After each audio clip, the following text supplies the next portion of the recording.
It's important to distinguish between some occasional times of feeling sad or depressed because we're human versus depression that is actually clinically diagnosable as a mental health condition. By the end of this video, you'll know the official symptoms that define a standard diagnosis of depression.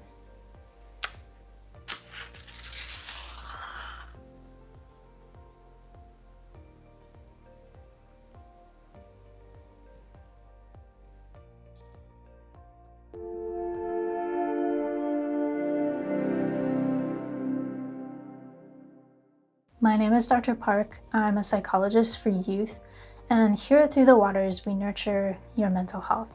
I'm going to dive right in and explain how depression is defined according to the big book of mental health disorders, most commonly used in the United States, which is called the DSM.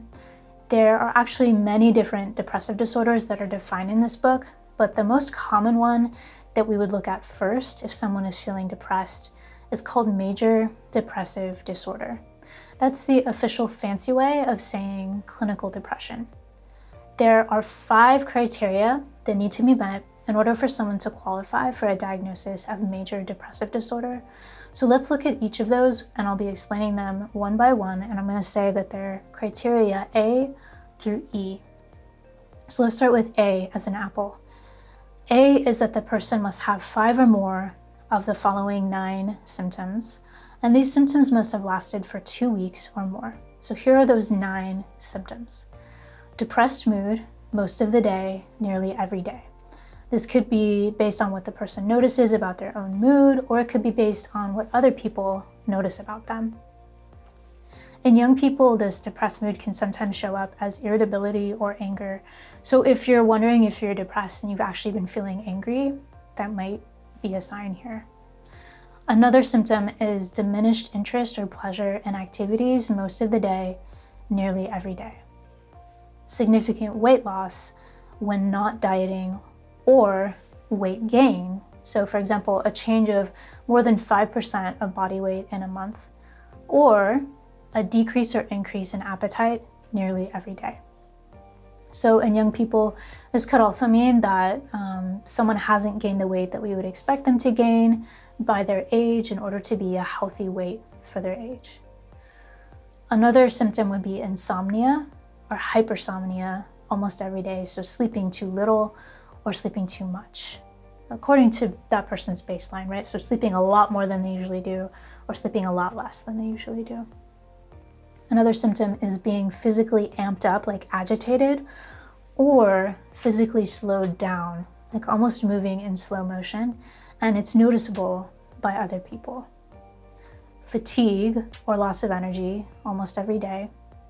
Feelings of worthlessness or inappropriate or excessive guilt almost every day. Diminished ability to concentrate or think, or indecisiveness almost every day. Recurrent thoughts of death, recurrent suicidal thoughts, a specific plan for committing suicide, or a suicide attempt. So we just went through 9 different symptoms, and those 9 symptoms are Criterion A. Remember, there need to be at least 5 of those 9 symptoms present for 2 weeks or more in order to qualify for this diagnosis. One of the symptoms must be either depressed mood or loss of interest or pleasure. Now, don't worry, that was the longest criterion of the A through E, so the next ones are much shorter. And by the way, if you are finding this video valuable so far, please consider clicking the like and subscribe buttons. That means you'll be notified about our future mental health education as we release these videos, and it also means that YouTube is more likely to share this video with other people who also need it. Okay, so we covered Criterion A. We said 5 of those 9 symptoms have to be present. Let's look at Criterion B. Criterion B is that the symptoms must be causing clinically significant distress. In other words, they're somehow significantly impacting the person's life in terms of their relationships, school, or work. Somehow it's significantly impacting their life. Criterion C is basically that the symptoms are not caused by a substance or a medical condition. In other words, these symptoms are not being caused by a drug or medication the person is taking, and they're not being caused by a medical condition like hypothyroidism, for example. So they're not explained by any of those things.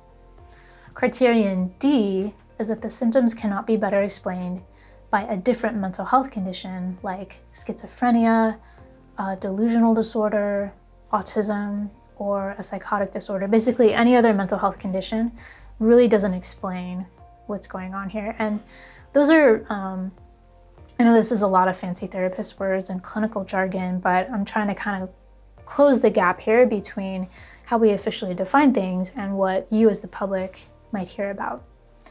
So hopefully that makes sense. What they're saying with this Criterion D is that there's not some other mental health condition going on that would better explain these symptoms. The last criterion is E, which says that there has never been a manic episode or a hypomanic episode. These are mood episodes, meaning a season in the person's life where they have experiences like a really, really high energetic mood, inflated self-esteem, decreased need for sleep, talking really fast, being easily distracted, risky behavior, and doing a lot of activities toward their goals. If a person has experienced a season like that, we would take a closer look at bipolar disorder instead. So there you have it. Now you know the official symptoms that define what depression looks like. If someone meets these criteria, we would say that they might have a diagnosis of major depressive disorder. If they don't meet these criteria, we might say that they're feeling depressed, but they don't necessarily meet the full criteria for major depression as a diagnosis. Please notice that diagnosis only tells us the what.